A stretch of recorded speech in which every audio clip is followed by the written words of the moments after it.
maintaining its democratic values, and what actions can be implemented? Thank you very much, Esther, for that question, and I'll pass it on to Walter Bayer.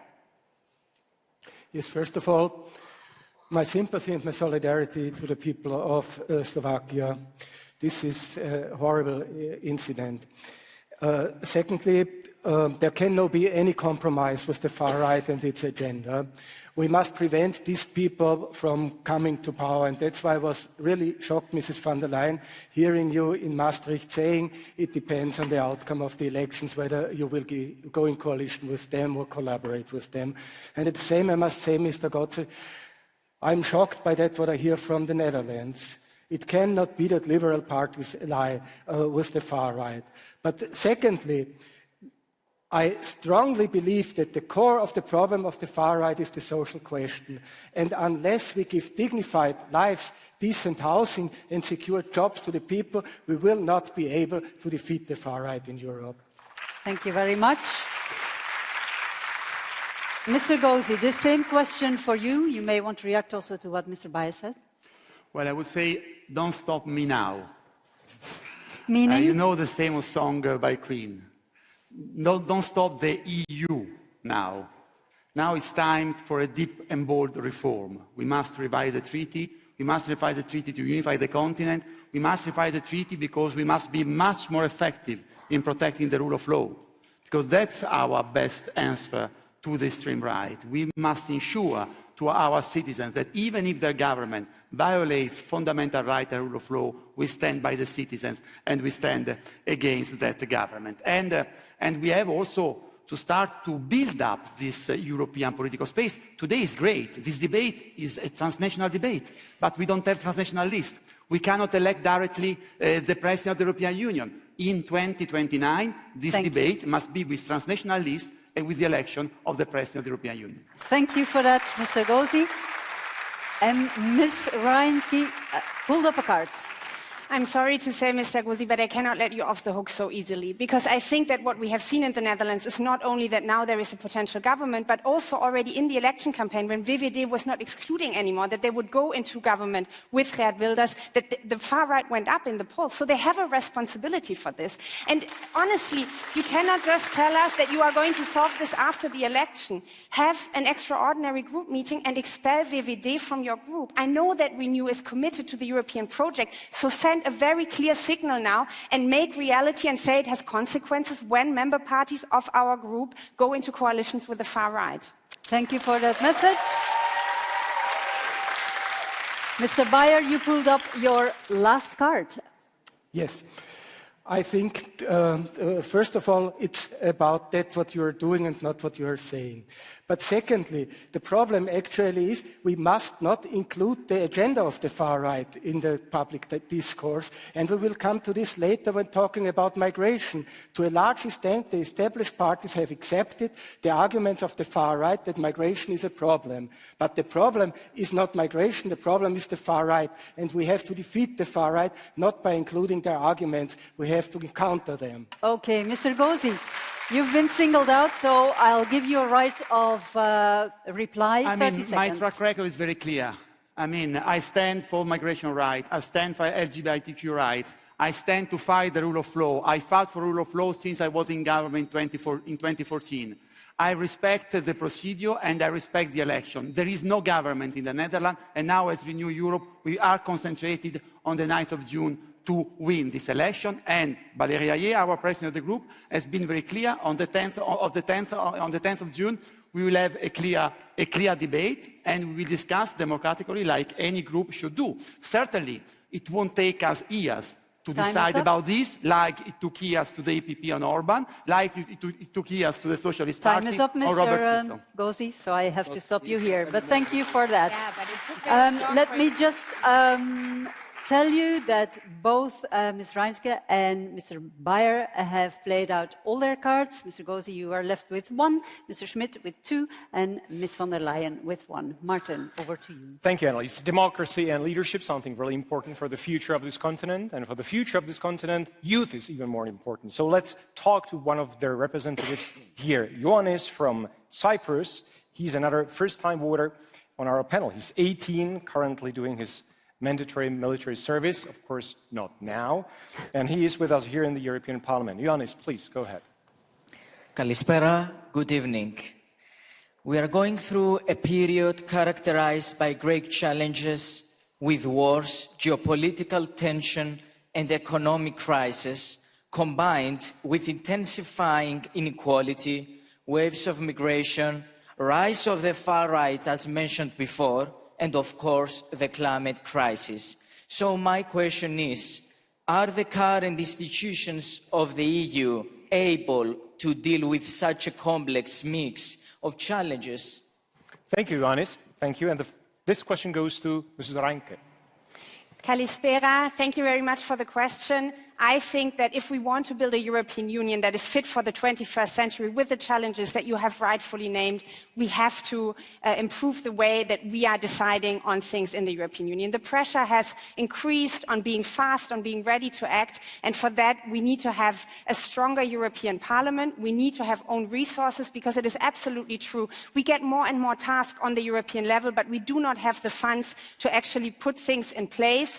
And lastly, I also believe, especially, and I'm hoping that very soon we are going to have another round of enlargement. We see people in Georgia fighting for being part of the European Union against water cannons, but this will only work if we have a European Union that is smoother in taking decisions. For that, we need to end unanimity, we need to strengthen the European Parliament and have an institutional reform to make the European Union fit for the next decades and centuries. Thank you, Terry Reinke. And the same question on EU ability to deal with the mixture of challenges. Mr. Schmidt, please. Well, I think that Europe is built on democracy. Without democracy, there is not a real European Union. And that's why we need clarity on that.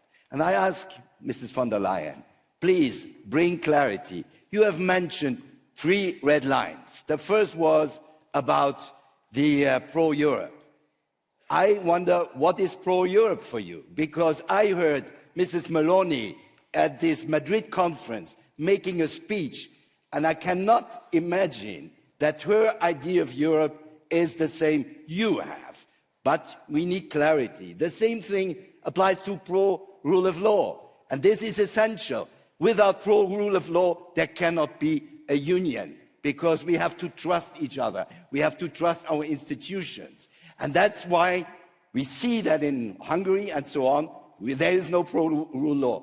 That's why we have to change Article 7 to be much tougher on those member states who do not respect rule of law. Mr. Schmidt, thank you.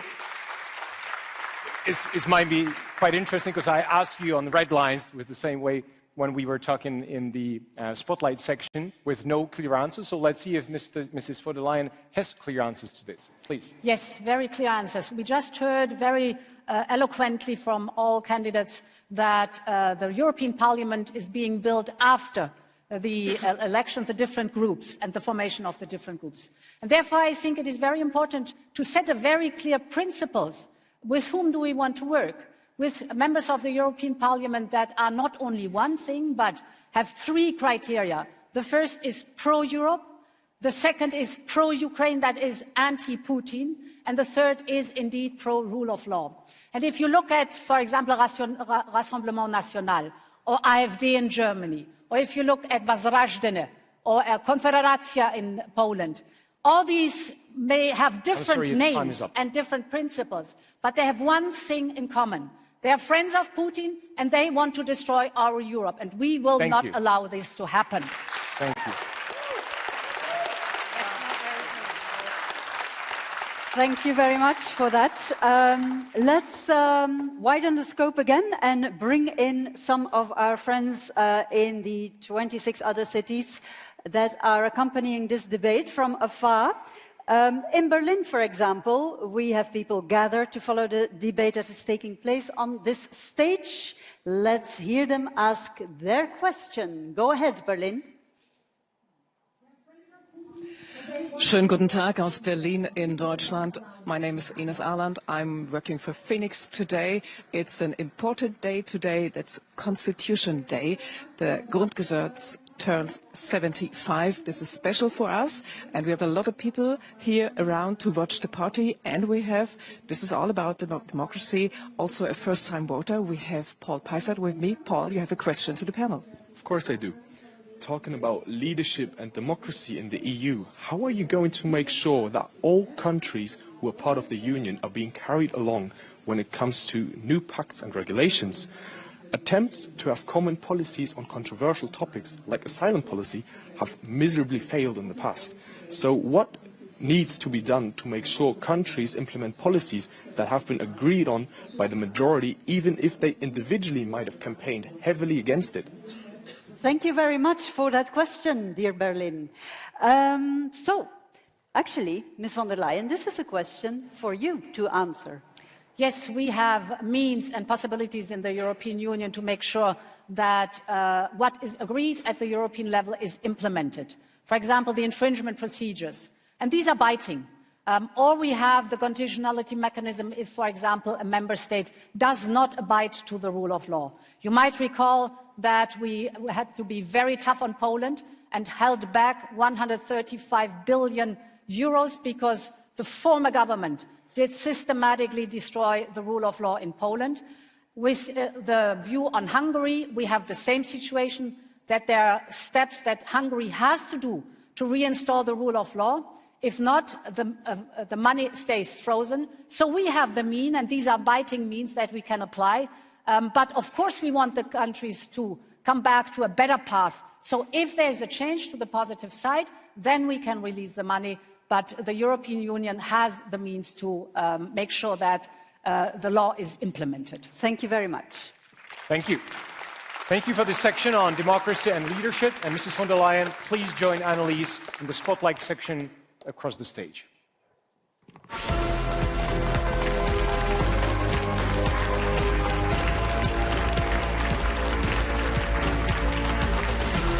Ursula von der Leyen is the current president of the European Commission. She was born in 1958 here in Brussels and entered local politics in the 1990s in Germany. She speaks 3 European languages. A fun fact is that, for a TV show at least, she was once rescued from a dustbin by the actor Hugh Jackman. Her favorite quote is from a US Supreme Court Justice, Ruth Ginsburg. Welcome, Ms. von der Leyen. As with the others, you have 1 minute to address the voters in that camera. Mandate is one of the best things that ever happened to me in my life. I've been now in 11 different member states, and of course in the next 2 weeks more to come. And I meet people from all walks of life, all generations. The most fascinating are the young people because they are the strongest supporter of Europe. And when I ask people, what is it what you expect from Europe? The answer is always the same. They want a strong Europe. They want a Europe that cares, that protects, and that prospers. And I'm ready to build a majority for a strong Europe because the center must hold. I want to stand up with all my experience and all my determination for a strong Europe, for our democracy, for our prosperity, and for our security. Thank you very much, Ms. von der Leyen.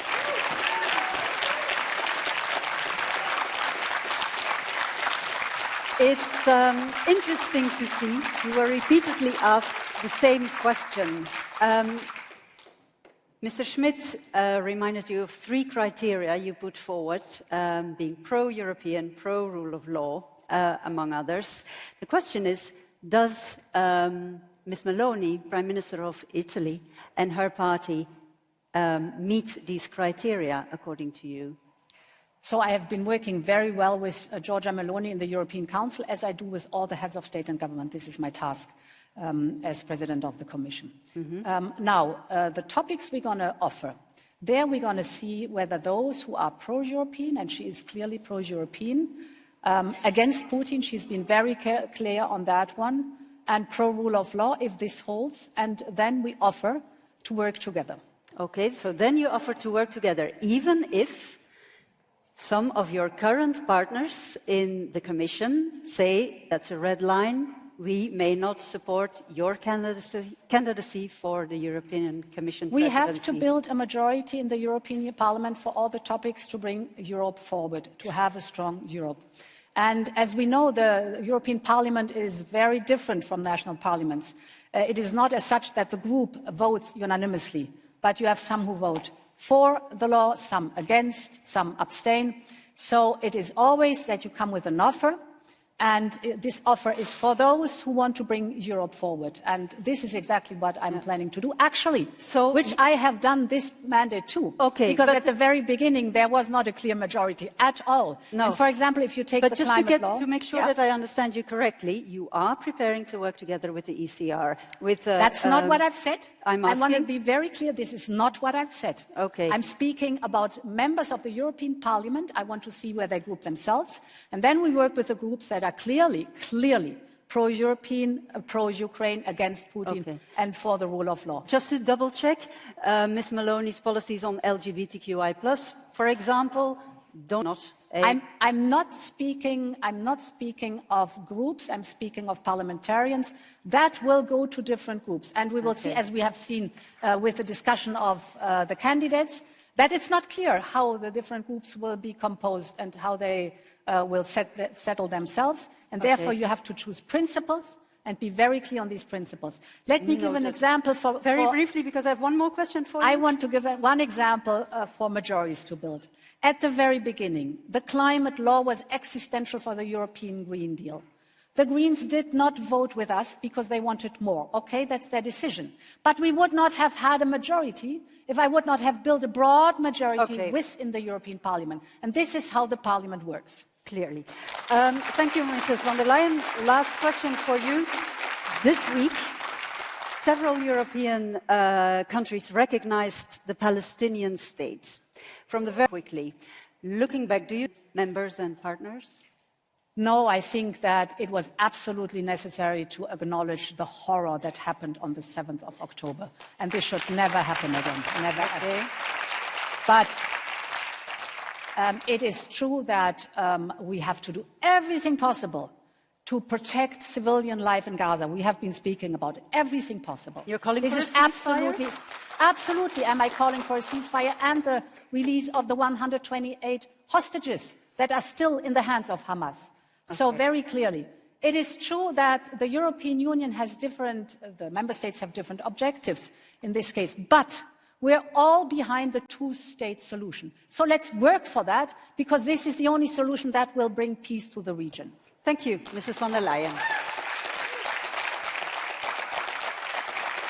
Thank you. Before we move on, I saw that Mr. Schmidt played his card during the segment, during this particular spotlight. Our rules don't allow for the card. Big chapter in our debate that the EU and member states have been grappling with recently, and that is migration and borders.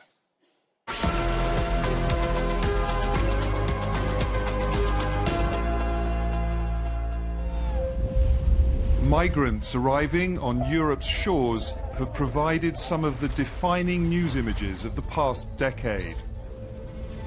There has been sympathy for those seeking refuge, but also concern about the impact their arrival may have on society. Irregular arrivals, as they're known, make up only a tiny percentage of total migration into the EU. But overall, the demographic makeup of communities throughout Europe is changing.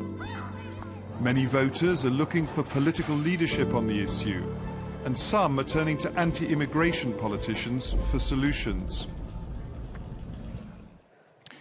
After years of wrangling, the Parliament finally passed an overhaul of migration laws last month, but there is still a long way before we actually see individual countries and the Commission putting them into practice. This has become so toxic politically. So is immigration, and maybe following on what Ioannis had to say about the mixture of problems, is migration simply proving to be subject beyond the ability of the EU to regulate? Ms. Reintke.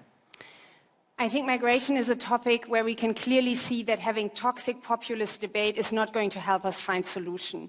We are an aging continent. We will need migration if we want to sustain our hospitals, if we want to be economically successful, but we need to talk about how we can manage migration. We need to create legal pathways, and yes, we need to have a resilient asylum system so that we make sure that the chaos on our external borders ends. But for this, we need to have policies that are both meeting humanitarian humanitarian standards, as well as are implementable in reality. And I think we still have a way to go there as a European Union. But let me finish by saying one thing. Despite our differences, I think one thing has to be clear, that we need to end the dying in the Mediterranean Sea. So let us fight in this legislature to bring across an EU-wide search and rescue mission for the Mediterranean. Thank you. Mr. Gozzi, same question to you. Is European Union able to regulate migration? Yes, this is a question for you, Mr. Gozzi. Well, first of all, let's remain human. When people risk to die at sea, you go and save them. End of the story, without asking about the status. That's what we have to do as Europeans. And I was in government. And I was in government in 2014 during the migratory crisis. And I know better than anyone on stage how the division between Europeans turned the Mediterranean into a cemetery.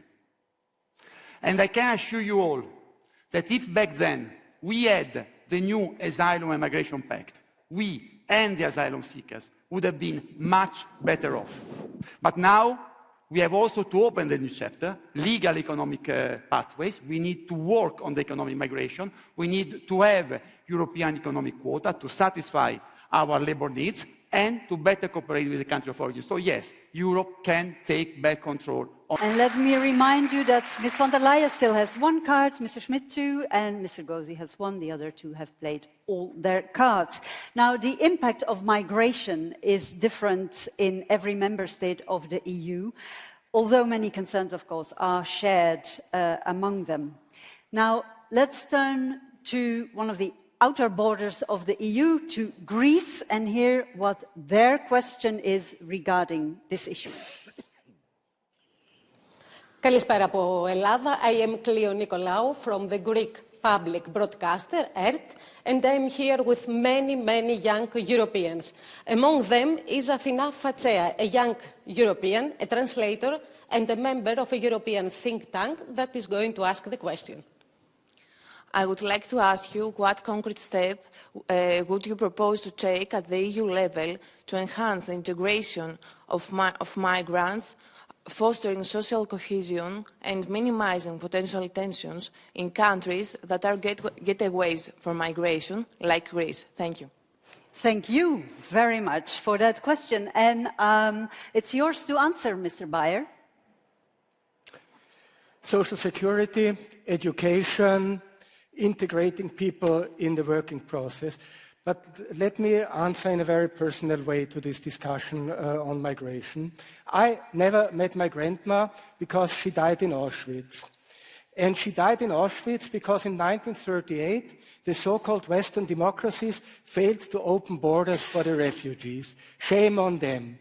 And nowadays, the European Union fails to open the border for refugees, abolishes the right to individual examination of asylum applications.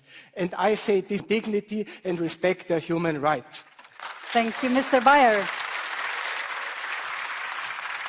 Concrete measures dealing or aiming at integration and diminishing polarization around this topic. Ms. von der Leyen, what do you suggest? So diminishing polarization, we should, after all, these two stories that you were talking about, who is behind it? It's organized crime. It's smugglers and traffickers. And therefore, we have to fulfill our international obligations. Yes, those who need protection and asylum are given protection and asylum. But we are the ones in Europe who decide who comes to the European Union and under what circumstances, and not the smugglers and traffickers. This is paramount. And therefore, we have to be very clear. Those who are here irregularly and are not eligible for asylum have to go back home.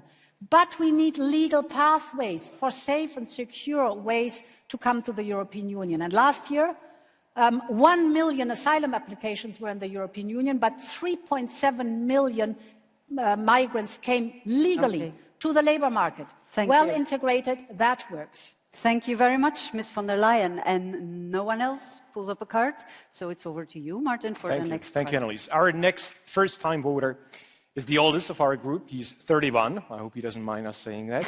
But it's still the first time he will be going to the EU ballot box. He's a student and a football coach. Patrick from Croatia, please take it away. Hello, So, as someone diagnosed with chronic disease and I have multiple sclerosis, I'm particularly concerned about individuals who must leave their home due to war or other reasons and also have some serious health conditions. So my question is, what more can be done at the European level to support people with significant physical or mental health needs without placing extra burdens or the health system of individual member states? Thank you. Thank you, Patrick. Thank you very much. And this question goes to Mr. Schmidt, please. Yes, thank you. I think Europe is a big solidarity project. And solidarity first has to start with those who suffer the most, who are the most vulnerable. And I think we have really to work on people with disability, with health problems. We have to help also in the different countries, these people who are suffering from different health issues or disabilities. But I have to say one word, so I pushed my button here. I agree with smugglers and Tunisia. And I suppose that you know what's going on in Tunisia, what happens to the refugees who are pushed into the desert, who are really beaten up, some of them killed. This is not Europe. These are not European values. This is an agreement with, yes, this is an agreement with a very special, nasty dictatorship. So don't tell us it's about fighting smugglers. It's about fighting the refugees which are pushed to the desert, and many of them die. Le Monde has made a very interesting study with many other newspapers.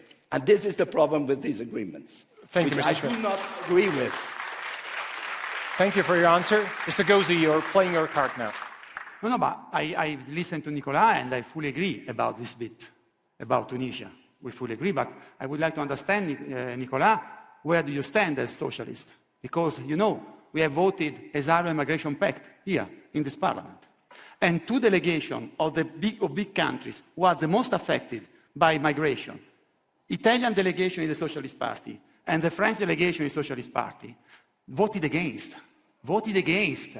We start to take back control. We provide effective answers to be human, to do what you want to do, and half of your group voted against. So where do you stand in the future? Where do you stand? Would you be in favor? Are you in favor of the Asylum Migration Pact as we are, or are you against the Asylum Migration Pact like the Partito Democratico, Parti Socialiste, and Rafael Guzman? Mr. Schmidt, you've been directly approached, so please reply. And by the way, you've been given your card back because you put it in your previous answer. I stand with the Migration Pact. It's not the ideal, but it is the beginning of a better European solidarity. Perfect. This is my position, that it could be and should be improved, but always keep in mind our values. If we make concessions on our values, Europe will be weakened. Thank you very much, Mr. Schmidt. Thank you all. And to conclude, just to note that Mr. Bayer, Mr. Gozzi, and Ms. Reintke have played all their cards, and there's an extra card showing up. You pushed the button. That's what happened. Of course, I'm so sorry. It's a very important discussion, and we spoke now about the Migration and Asylum Pact. But we should be also clear-eyed about the countries of transit and of origin. And what we do is we invest in these countries. This is the first thing to do, that they have good jobs that are created there and people have an income and can stay. Second, we invest in education. We invest in education so that young people can come on safe and legal pathways to the European Union. And I think this is the way to deal with these countries and not just to exclude them and slam the door. Thank you very much. And with that, we conclude this part of the discussion. And we move to the last spotlight session. Walter Bayer, may I ask you to join Martin in the spotlight?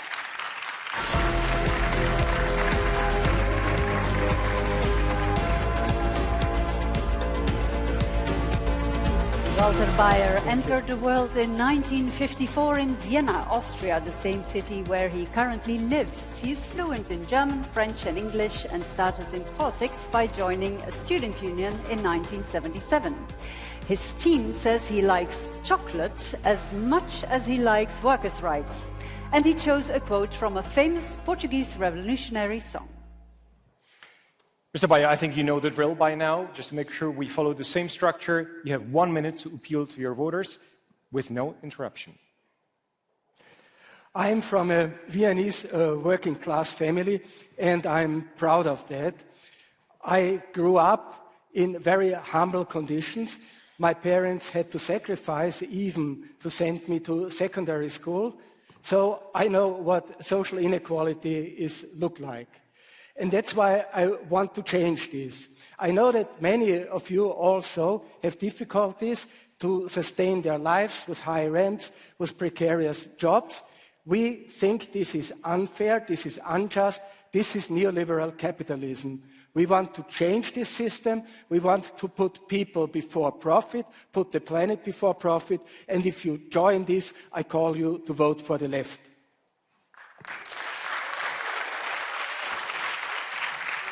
Thank you very much, Mr. Bayer, for this direct address. Let me get back to defense, that you seem to have very strong views on. You advocate for negotiation between Ukraine and Russia. How do you negotiate with someone who's bombarding a neighboring country?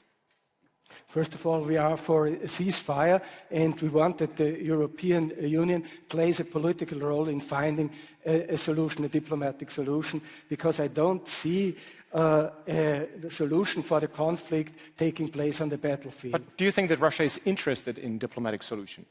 We must put pressure on Russia. China must put pressure on Russia. This is happening. The European Union is putting pressure on Russia, or is it not?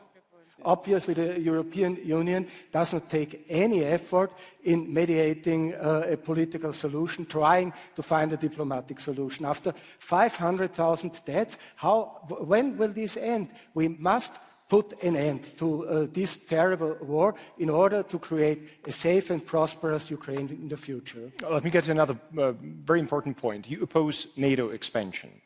But NATO has been the backbone of European security since the Second World War that you talked about before. Are you really going to deny membership to those countries willing to join? Every country decides autonomously. My country, Austria, is a neutral country and wants to stay a neutral country. And I believe that security in the future cannot be based on military blocks, but must be based on a collective system of security, on arms reductions, and on measures which reduce the threat of a war happening in Europe. You also reject the migration pact. So what is your answer to countries like Greece, that we heard from, like Italy, like Spain?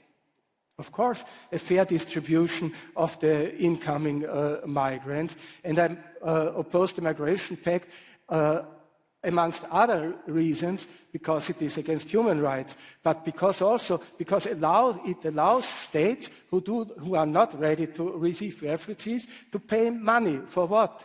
I mean, that is, if you allow them to get out of a common solidaristic European solution.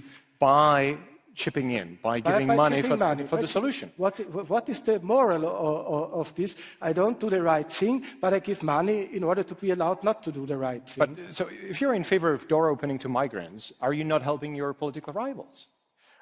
First of all, that is a human question and not a question of party politics. But secondly, I'm first of all in favor of human rights and of the UN, of the Refugee Convention of the United Nations, granting the individual right of every person arriving on European soil that his or her application for asylum is examined individually. And this is not secured through the migration pact. Of all the candidates that are on stage today, you seem to be disagreeing on many issues and disagreeing the most maybe with everyone. Is there anything that you agree on with others? Generally or in the migration issue? No, I mean generally. in general, of course, I agree with the idea of transforming the European economy into an ecological economy. Of course, I agree with the idea of spending money for social housing. There is a lot of agreement. The only thing is that there is a difference very often between words and deeds, and that's what we are criticizing. Mr. Bayer, thank you so much for your time. Thank you very much. Please stay here. Mr. Bayer, please stay here before we move on. Pardon? Time is flying by. I don't know if you have that feeling. We've come to our last topic. Now, you may have noticed, Martin and I are real human journalists. But who's to say that these kinds of debates won't be held by avatars come the next round of elections? All the more reason to discuss innovation and technology.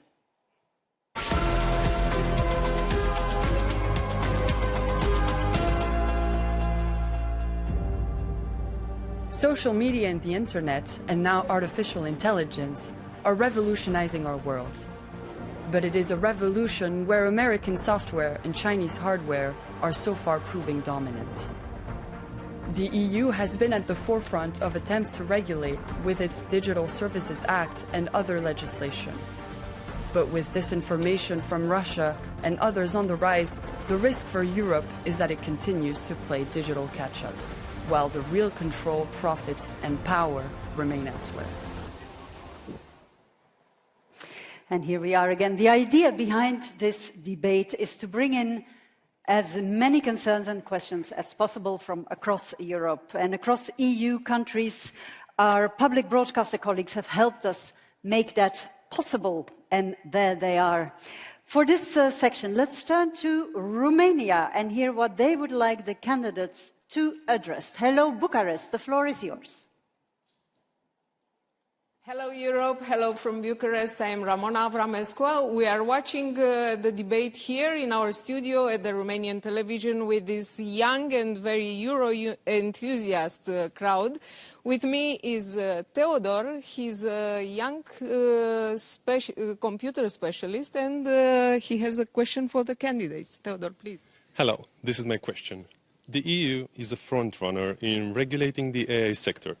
Do you think that further regulation will help or become a burden for European companies? Thank you very much for that very clear question. Mr. Schmidt, it's all yours. Yes. First, technology is about growth. Technology is about progress, about economic, but also social progress. And I think we are in a situation where Europe is lagging behind in many areas. And the only solution is to invest more. So it's not austerity policy which helps us. It's really investment policy. It's not pauses in green technologies. It's investing in green technologies. It's about talents. We have a lot of talents. We have to attract talents from all over the world. But also we have to encourage creators, innovators, startups. Because when we have good startups, what happens? And he says it. It's not about regulation. It's about not getting the finance. And that's why we need the right finance. We need this capital market union. I do not quote bankers very often, but there is a banker having said, if you want the Green Deal, you will not get it without the capital market union. If you want technological progress, you will not get it without. Okay. So this is the way Europe has to go. Thank you very much. I remind you that you still have one card left. Ms. von der Leyen, same question for you. It's really about the pros and cons of regulation in terms of innovation and European companies that want to go down that road.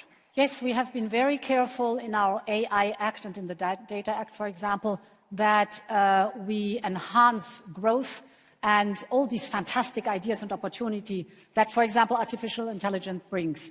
But it, of course, also has its risks. And therefore, we were the first continent, the first region in the world to regulate this. And take the topic of TikTok, for example. TikTok, we have been, with our Digital Service Act, we have been able to say to TikTok, listen, we're going to investigate in the way you damage the mental health of young people, with TikTok Lite, for example. And the moment this announcement of investigation came, TikTok withdrew TikTok Lite, the app, from the market, because they knew what would come. So we have leverage through a legislation that helps people while opening the door to innovation. Thank you very much. Time's up. Well, thank you for bringing the issue of TikTok, which is really important, innovation, technology, young voters. Let's go to Ninette from Belgium. She's 17. There you are, I can see you, yes. She's our youngest first-time voter, I should say. She's a student and a DJ from Antwerp.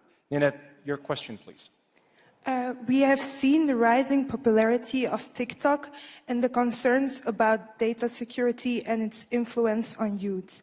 My question is, what action should the EU be taking to address the potential risks of TikTok while balancing innovation and freedom of expression? Thank you, Ninette. Thank you for this really important question. Mr. Bayer, it goes to you. I think the EU has taken reasonable measures. For example, the Digital Service Act, which provides safeguards against harmful and bad content. At the same time, you're right, this is also about freedom, and that must not be only banned, that must be publicly controlled. I like also that the European Union takes measures against the big monopolistic companies who control the electronic marketplaces. But please do not forget that these huge companies also have enormous profit through harvesting our data. So I would prefer that information and communication would become a common, which would be socially and democratically controlled by the society. Thank you very much. And the same question from Ninette goes to you, Mr. Gozi. Well, I mean, I'm a father. I teach to young people. I'm very concerned with the protection of our children. I'm very concerned with the fight to ensure their mental protection online. And I think that, yeah, we agree, this European Commission did an excellent job. Now we got the instrument, we got the mean to ensure a protection. I think that we should introduce a majority online at 15 years old, when you are 15 years old, because we need to accompany our children and to be better and more protected online. And on TikTok, we got the means. If they don't comply, we must go against them. I'm not on TikTok, by the way. And on the influencer, I mean, yeah, to the influencer, we must ask the same transparency that we ask to anybody else. I don't want to restrict the freedom of influencer, but they must be transparent, especially when they are paid by someone. We want to know whether if they say something, it's because they are doing campaign for someone. Full transparency. This is what we did with the new law on political advertising online, by the way. Thank you, Mr. Gozi. We've come to the final question on this topic. We see examples almost every day at the moment about the dangers of deep fake technology. What would your Commission do to make sure that Europe's citizens know when they are seeing and hearing a real person and not a very lifelike fraud? And this last question goes to you, Ms. Reintke. I absolutely think we need more transparency, and we also need to have the platforms take responsibility for this and to take down maybe content if it goes into that direction. The enforcement of the Digital Services Act will be key here. Just having a law on paper is not enough. We need to enforce it. But let me end by saying something very personal, because I know that there are a lot of people in Europe right now who are afraid. I am myself in a relationship with a wonderful French woman as a binational lesbian couple. We see in queer communities, we see amongst black people, amongst migrant communities, amongst poor people that they're afraid of the future and they don't know what is going to come with this election and whether they can still call Europe their home. And I want to be absolutely clear here. Europe is your home. Let us stand together with solidarity. Let us fight for equality and diversity. This continent has thrived on these values, and we can win these elections with exactly these values. Thank you, Ms. Reintke. Most of you have played their cards. Mr. Schmidt, you have one card left. It's yours to play if you want to. Yes, on technology, I wanted to say that the world of work is changing fundamentally. Due to algorithms. We launched, this Commission launched the Platform Directive, where there is an important part also on the control by algorithms on workers. And this is a major, major challenge. I fully agree with all the issues about fake news and TikTok and so on. But we have really to have an idea about how the world of work will go in the future. I'm not against artificial intelligence, but it has to be human-centered. Thank you very much, Mr. Schmidt. And with that, we conclude this debate. Yes, the thank you doesn't go to you, Mr. Schmidt, only, but to all of you. And we have come to the end. It's been a real pleasure debating Europe's future with all of you before the election that comes up at a crucial time in our history. Thank you very much for joining us here in Brussels and across the EU.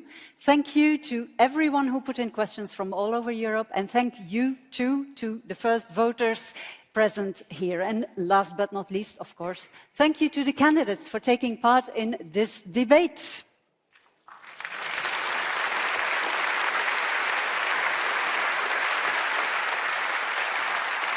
Voting for the European Parliament takes place between the 6th and the 9th of June. So go out and vote. The future of Europe